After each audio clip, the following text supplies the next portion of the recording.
And here we are live back on Calmsden Farm, and we're going to have a little look at precision farming on Farm Simulator 22. Hello everyone, welcome back. Oopsie, didn't mean to do that. Just making sure we are live in that, and yes we are, so... Oops. Dang audio. Oh, good way to start the stream off, but yeah, hopefully everyone's doing well tonight.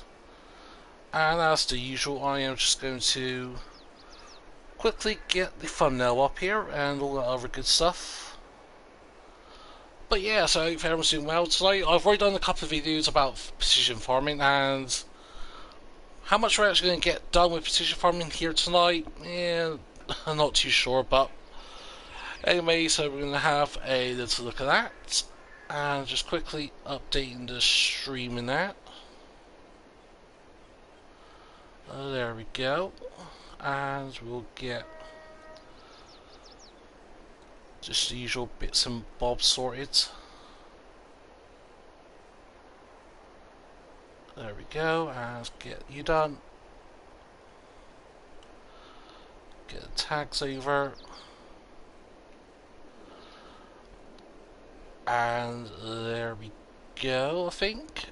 Yep, so now we'll just quickly share us into Discord, and then we'll get cracking on, and gives a couple minutes whilst I'm setting things up here.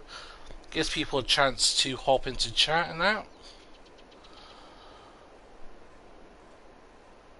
And that's the thing. There we go. Let's get the chat up here on the PC so I can actually see what people are chatting in that. And there we go. There we go. Sharon's Discord, and then we'll get cracking on.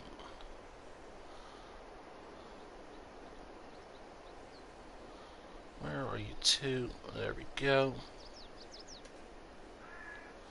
Not sure how well this is actually going to share into Discord, and what is Pincord? Sorry for everyone in my Discord server. For some reason, Pincord is still messaging people, which I don't know why. Because I sorted it out today. Because with my two videos, did try to get some stuff up and running, but for some reason, yeah, it wasn't just sharing. It was taking quite some time actually for everything to actually get sent over to obviously the other Discord servers. But anywho, we are sorted now. Just get it shared, and last one. Where's the last one? Two.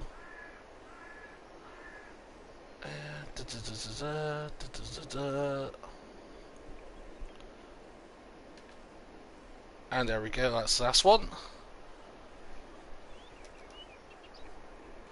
So yeah, that is done, and we'll get cracking on here. So hopefully everyone's doing well tonight.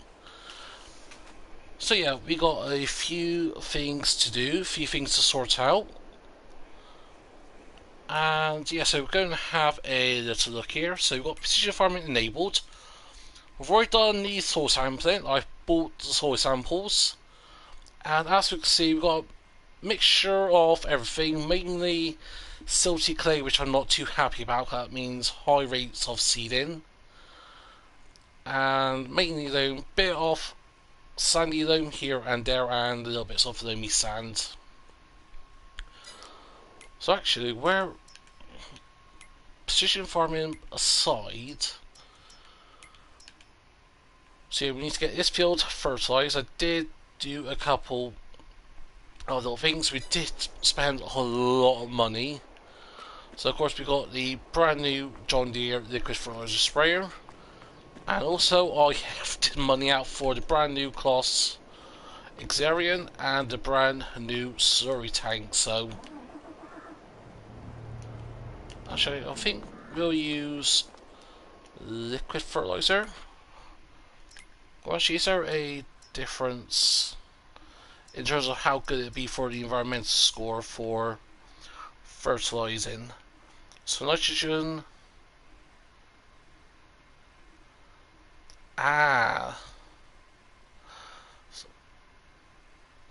So yeah, have a look at here. It says maximum score of 30 will only be reached if we use the manure sensor for organic fertilizing and a crop sensor for the fertilizer application. So in theory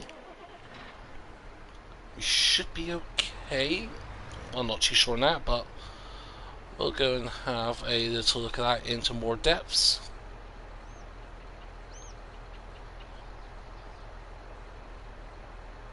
Also, I was just looking at a comment here by Feladine on my community post. Oh yeah, so yeah, I made a little community post just about what people want to see with some future videos. And one thing, well, actually, two things he suggested was about weed control and tillage and that, because obviously with precision farming, ploughing is now very bad. So is that the case entirely? I'm not too sure. We'll turn you off. We'll get some bedding done first of all, because in theory, yeah, it makes sense to plough because you're digging into soil and churning things up. But with periodic ploughing and that, well, you got to plough to always get your yield bonus, but it may give you a yield bonus potentially once you go and plant your crop. But will that affect your environmental score negatively? And if so, how much? And yeah, so many questions with precision farming that I want to look into personally. I know you've got other people like Driver 53 and Scrofftopia, or Scroff, sorry, you'll go into proper full into details with precision farming. But yeah, I don't mind doing some little tests as well. I'm just curious as well with, like with precision farming back in 19, I was a proper little nerd with like finding out what does what's the best way of going about with it and all of that. So yeah, first of all, we'll start doing the baling here. And I just want to make sure we got it on the maximum bell size, I think. I shall find out here. Get the control panel up. Or no, we're not. We weren't doing the big sizes. Oh, and I actually lifted you up, so now should be doing the bigger bell. So this one bell here is going to be a bit of an anomaly, especially when it comes to picking up with the bell trader, because it's also the bell trader. Dang it, I left a little Landini in the way.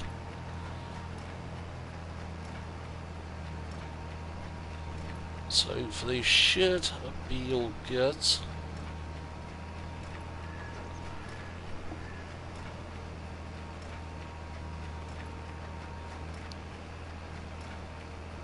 Sorry, just looking at some messages I got here.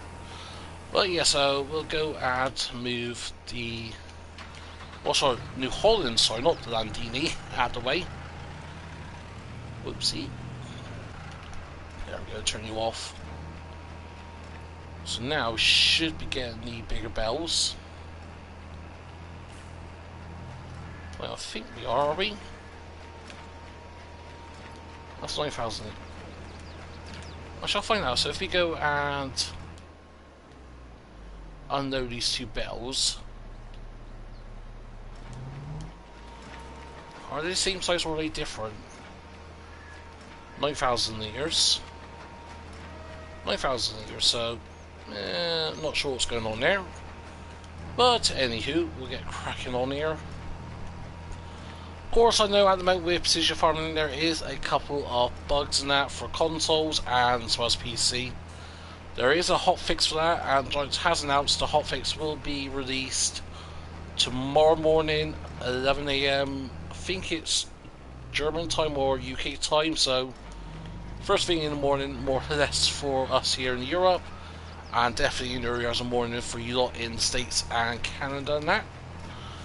Because I know with PC there was quite a few scripting mods that was having issues, and even from what I've heard, like even when people disable these, so say, problematic mods, they're still getting some issues with basically Farming Simulator being unplayable with 1.4. Of course on PC you could just revert the update back to 1.3 in the settings and that. Missing a couple of bits here and there, but not to worry. Of course, with console, the only issues I've come across and what others have, I think, is just the issue with pallets spawning. Because even when people sell all the pallets, you'll get a message saying all too many pallets spawned and can't spawn anymore. Because I think at the moment around the farm now, I've also got a few pallets at the shop for the poplars. I think it was going to do so very soon.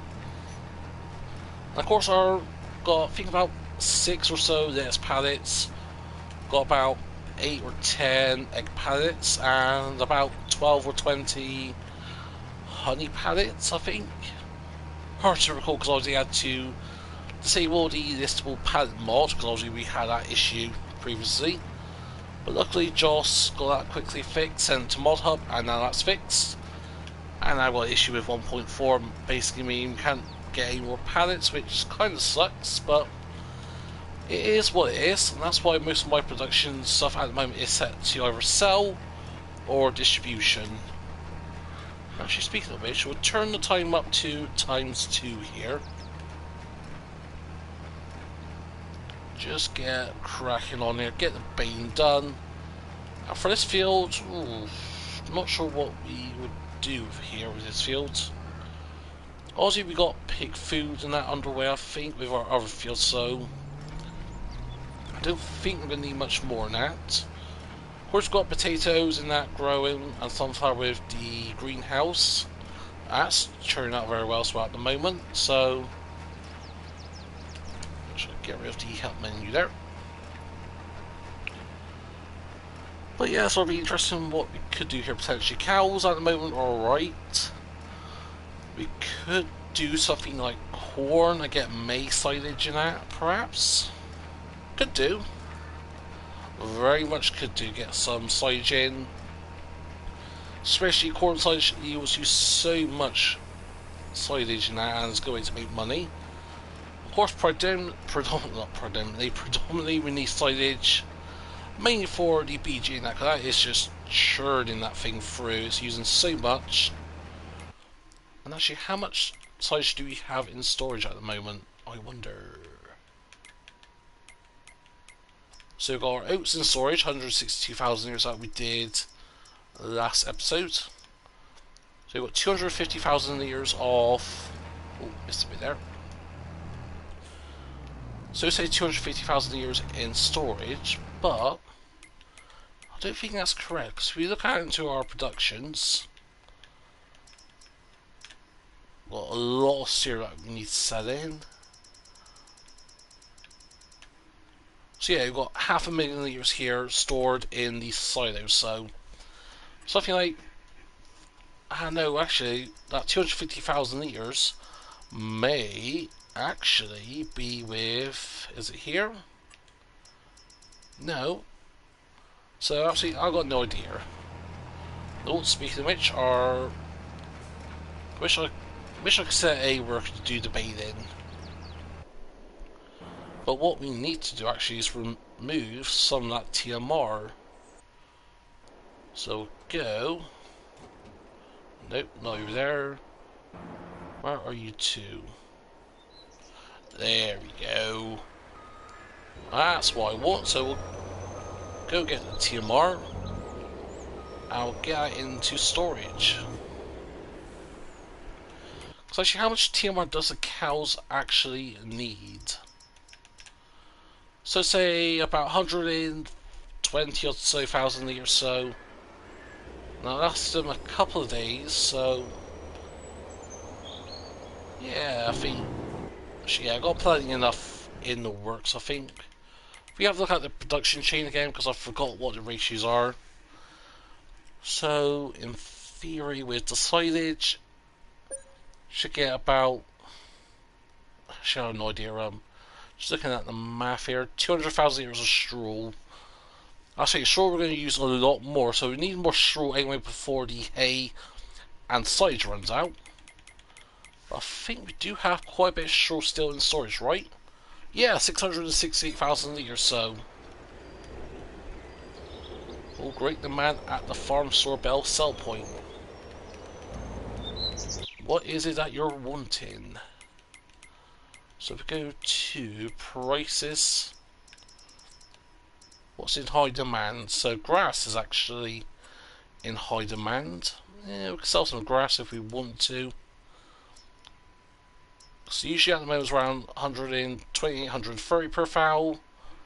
At the moment it's offering its very best price we'll see in the year, so yeah, potentially we could sell grass, but we might as well just make silage and make, what's that, 3-4 times the amount of money? Or at the moment about 3-4 times, yeah. So yeah, I think we're not going to sell grass. So where do I need to go? I need to go here.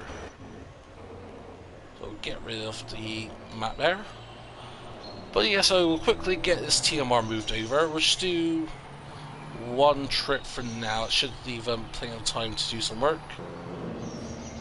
Got Bane to do over here on 23. 23 at the moment I'm not too concerned about. You always do a little crop there, but I think, yeah, field 5 will do corn. So we'll quickly get the Bane done. Then I'm interested in the precision farming side of things, because obviously, in theory, if we fertilise first before we do any kind of tillage in that, you know, like with cultivation or ploughing, then obviously when we go and do the second application later on, in theory we should use less fertiliser overall, but I'm not too sure on that. Does it actually make a difference? I'm not too sure. Some say yes, some say no, because obviously if you just do it after you've planted, then you're still using the same amount of fertiliser now, you're just doing it in different stages of the crop cycle. What are we hitting? That's another thing I've been having, is like invisible wall barriers I've noticed. Like, whilst I like a couple of things up here today, I have noticed like some invisible wall collisions. I think that's what also someone posted earlier on today in what's on Mr. CP's Discord server, but yeah, not, yeah, why would that be caused? Yes, there used to be a building here, but I think it's fine walking around. It just seems to be driving. Occasionally you hit a solid invisible wall or something. I got no idea. But yeah, also the mine's gone up quite a little bit there in the last couple of minutes. I didn't notice. So you got a bit of money. Of course, that's just from selling production stuff and that.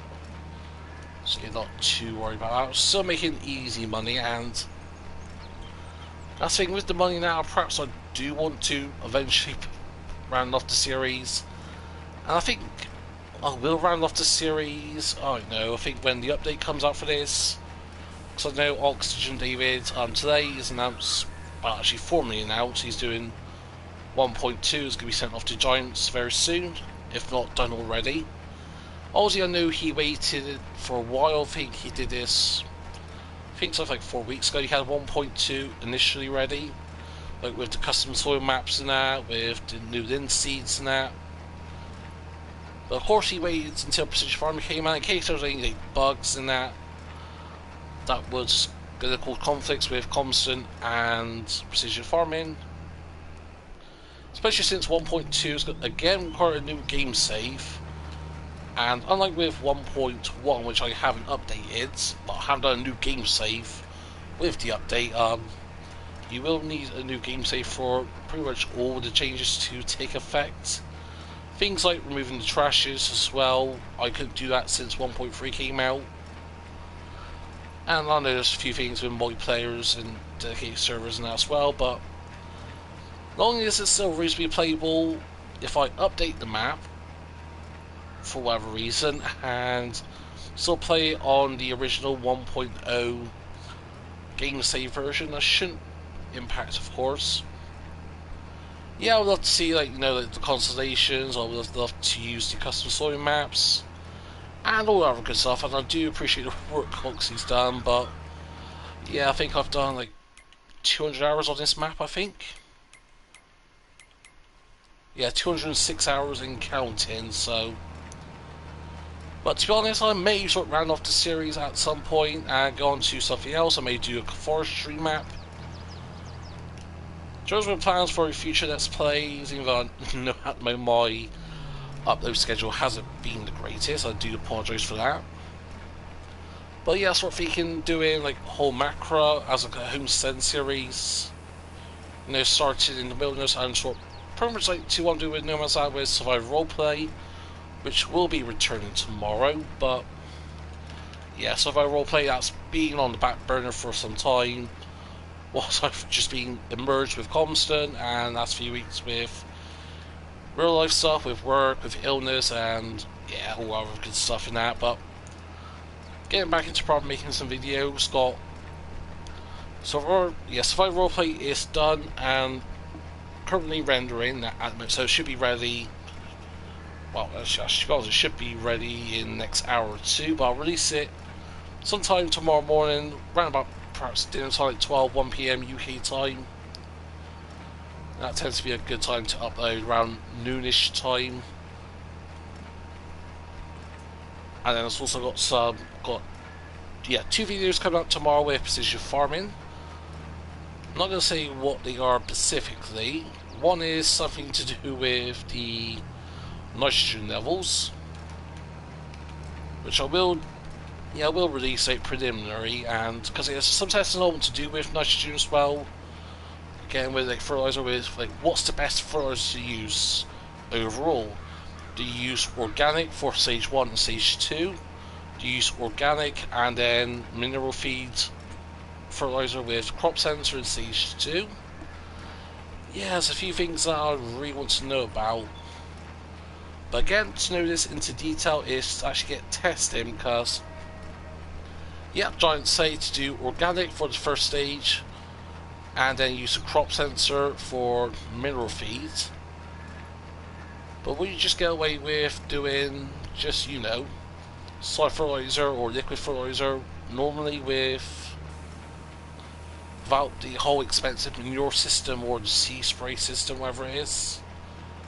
Actually, is a good thing, a little test to know as well. But yeah, as I said before, precision farming, you go into so much depth, so much detail. You have a proper nerd fest with it. But anywho, we'll go and get this all done. And I forgot how much straw I've done. Because yeah, these bales are like what, 9,000 litres? Yeah, 9,000 litres, and at the moment we've produced 26 bells. We'll make that 27 bells or so. So that is what, like 250,000 litres we've already produced. 230, 240, whatever it is. So yeah, actually, yeah, I think I won't bother picking up the straw for field 23. I may just cultivate it over again, which brings us another issue with tillage in that. Because actually, how much are shallow cultivators? Because at the moment I'm just using a normal cultivator. Which one is it I'm using? Yeah, the Case Sorghumate 255. Also working with, but again, it's just a normal cultivator. So like something like these, which is a shallow cultivator. Oh yeah, it's just the field creator mod. So if we look at the base game stuff, so yeah, shallow. Like most of these are shallow until you get to the bigger stuff. But again, it's just a horsepower requirement. You know, like 500 horsepower, 450, which we can actually do now. Yeah, Devour Strad doesn't look too bad, because I think actually how powerful is our new class? Oh yeah, 530. We've got oh yeah, we've got the horsepower to pull pretty much anything now. Because yes, how well? So how much is it? No, don't go to field crate stuff. Yeah, 129 grand for a 15.7 meter working width. But what about disc arrows? Because yeah, it's like something like this, the pottinger I was using on Old Bear Room. So yeah, all disc carriers are shadow cultivators. Okay, we'll not look at the field creator mod stuff, let's look at the base game. 550 for the case speed hitter. 615 for the Coins Max Till 412. Perhaps 90 grand or 112 grand. Again, we're going to be 10% horsepower short, so I may just actually suck up, get the Pottinger, get something like 2 of those, and sort of covers the difference, or actually improves the overall difference. But again, I don't want to do it, but I want to see how it all works out with this whole precision farming. Like, what does just using a normal cultivator do? What does a normal plough do? Yes, it affects your environmental score, but what's the real application of it in terms of yieldage, if there's any, with